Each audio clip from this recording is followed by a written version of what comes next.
Welcome to the All Out Leadership Podcast, hosted by Pastor Erik, where each episode is uniquely designed to help you live all out by bringing you practical leadership from a biblical perspective delivered in 10 minutes or less. So whether you're a business leader, serving in ministry, or simply looking to grow in your leadership, this podcast is for you. Before we dive into this week's topic, make sure to subscribe to the podcast and download the show notes at eriklawson.com/podcast. And while you're at it, feel free to share the content on social media. Now, let's join Pastor Erik for this week's conversation. Welcome to another edition of the All Out Leadership Podcast. We're talking about Absalom. You might be going, oh my gosh, am I an Absalom? I don't want to be that guy.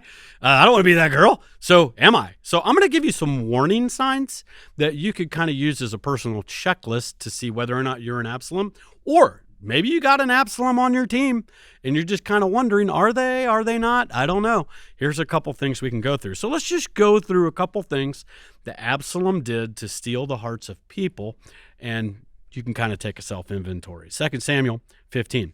After it happened, Absalom provided himself with chariots and horses and 50 men to run before him. If you build your brand through charades rather than substance, then you might be an Absalom.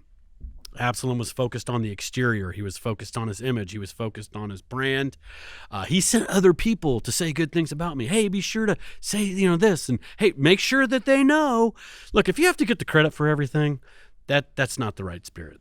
And so that's just one little indicator that there's a little bit of an Absalom spirit that's maybe lurking there in the dark. 2 Samuel 15, verse 2, we continue. Now Absalom would rise early and stand beside the way to the gate. Tells me he was aggressive. He was a hard worker. He was early to bed, early to rise. Early bird gets the worm. So he had some great leadership principles going. And so it was whenever anyone who had a lawsuit came to the king for a decision, the Absalom would call to him and say, "What city are you from?" And he would say, "Well, your servant is from such and such a tribe." Secondly, you attract disgruntled people. Absalom had the ability to find disgruntled people.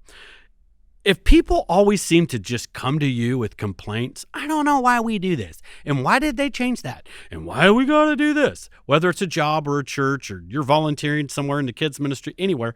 If people always come to you with their complaints, that is actually a subtle sign that you have a little bit of an Absalom spirit, because people know that they can go to you with their complaints and you're going to sympathize. You're going to empathize with them. Look, people don't go to people who don't empathize with their complaints.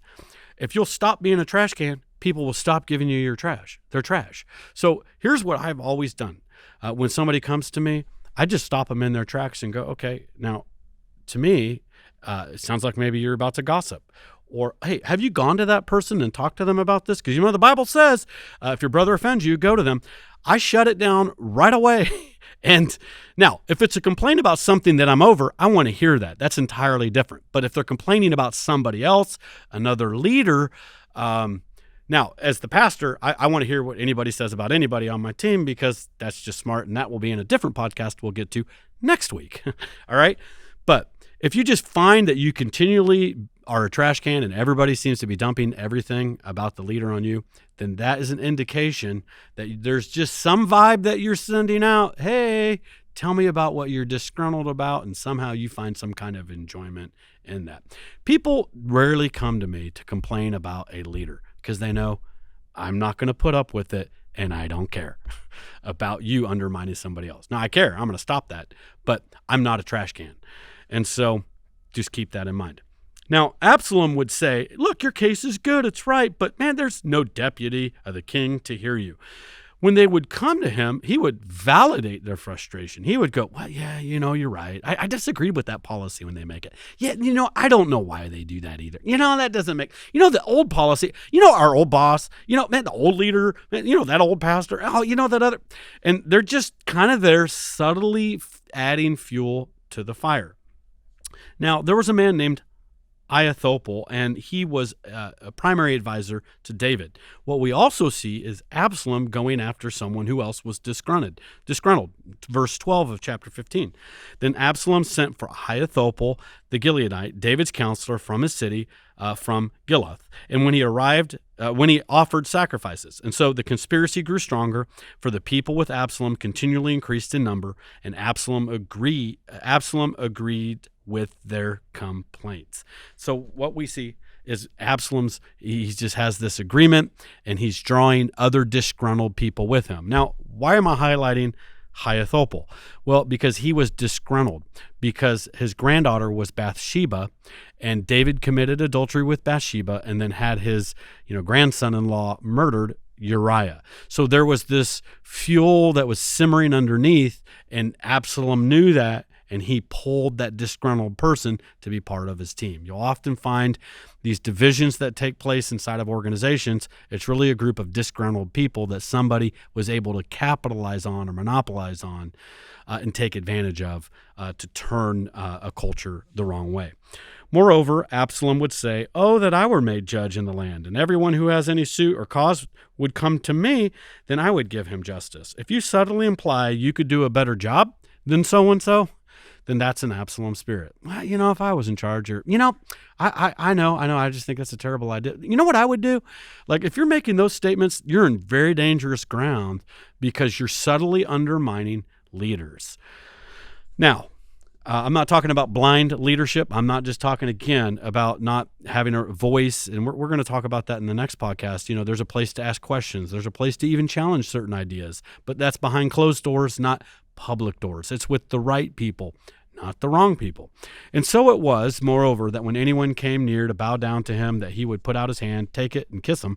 In this manner, Absalom acted toward all Israel who came to the king for judgment. So Absalom stole the hearts of the men. If you kiss up to others you wouldn't even normally be friends with, that's the spirit of Absalom. Absalom's a prince. He's not associating with the everyday common people, but he comes across like, hey, I'm everybody's best friend. I'm one of you. It's politicians' favorite tactics. You go talk to farmers. Hey, my grandfather was a farmer. You go talk to people in the steel country. My great uncle worked in the steel.